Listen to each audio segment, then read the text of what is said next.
Bismillah. The question says, يقول السائل أنا أعمل بشركة وفيها مسلمون وغير مسلمين وبعض الأوقات عندما أتوضأ ألامس بيدي غير المسلمين وأصلي بنفس الوضوء فهل صلاتي صحيحة أم أن علي إعادة الوضوء? The question says that I work in a company or building. I work for a firm in which there are Muslims and non-Muslims. And there are times in which I make wudu, and then afterwards, or during or afterwards, I touch a non-Muslim. And then I offer salah with that same wudu. Is my prayer valid? Or do I have to make wudu again? Al-Jawab, the answer states, لا لمسك بعض الكفار بيدك لا ينقض الوضوء حتى لمس المرأة على الصحيح لا ينقض الوضوء ولو كان بتلذذ أو شهوة على الصحيح لا ينقض الوضوء إلا إذا خرج شيء. The answer says no. When you touch non-Muslims, it does not break your wudu. It does not nullify your wudu. Even if you touched a woman, it does not break your wudu. According to the correct view, the correct school of thought, the strongest opinion from the people of knowledge, it does not break the wudu. Even if you touched a woman lustfully, even if you touched a woman with a lustful desire, the correct view is that it does not break the wudu unless you experience pre-seminal fluid or pre-cum. Pre-seminal fluid, which you were excited and you were aroused and you touched this woman, and then later on you had the wetness come from your private area. As far as there was no wetness, you were not aroused in that manner, and you gave a hug or a kiss or you touched someone's hand or arm, it does not break the wudu according to the correct school of thought. وقد ذهب بعض أهل العلم إلى أن لمس المرأة لا ينقض الوضوء مطلقا وقال آخرون مسها بشهوة ينقض والصحيح أنه لا ينقض الوضوء. And there are some scholars who say is that there's no instance, no scenario in which touching a woman breaks the wudu. And others, they say the wudu is broken if you touch a woman lustfully. The correct view, the strongest opinion, is that it does not invalidate one's wudu. وَهَكَذَا مَسُّ الْكَافِرِ لَا يَنْقُضُ الْوُضُوء. And the same applies to touching a non-Muslim, male or female. It does not break the wudu. أما الوضوء فصحيح إنما ينتقض بنواقض معروفة كالبول والغائط والريح والنوم وأكل لحم الإبل هذا الذي ينقض الوضوء. As far as wudu being broken and wudu being invalidated, then it takes place by those things which are known. The known things which invalidate one's wudu, such as urination, defecation, such as flatulence, passing wind, such as sleeping, such as eating camel's meat, etc. أما مس المرأة أو مس الكافر أو مس الكافرة فليس من النواقض. As for touching a Muslim woman, it does not break the wudu. As for touching a non-Muslim man, it does not break wudu.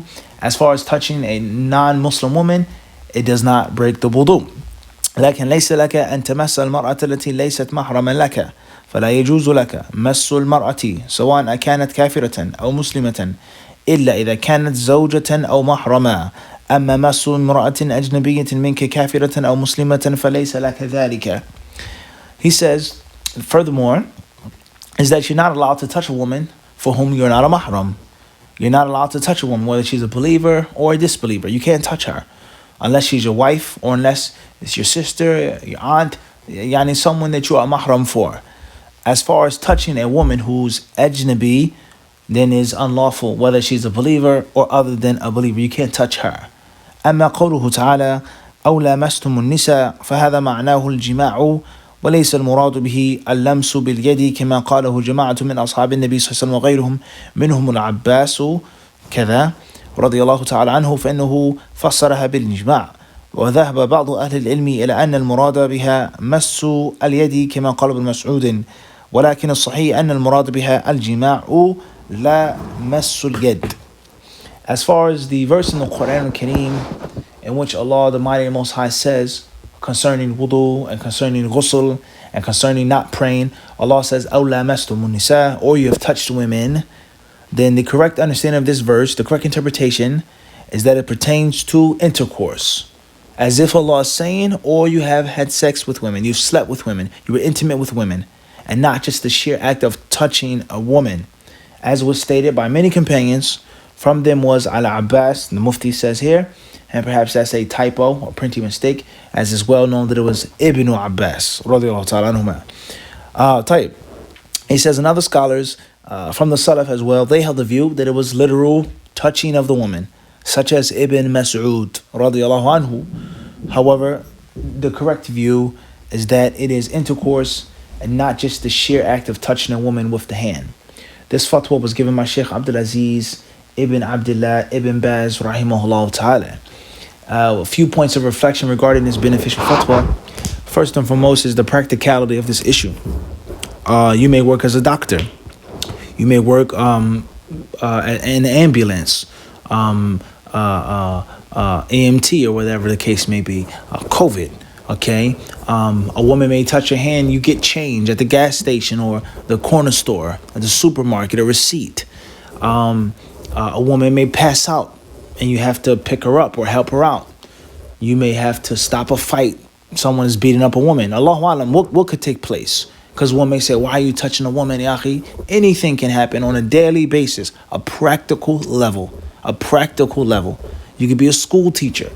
Allahu Alam, what could take place in which you have to touch someone who isn't a Muslim, male or female. It may be an accidental touch. If something drops, something falls, you pick it up, they touch you.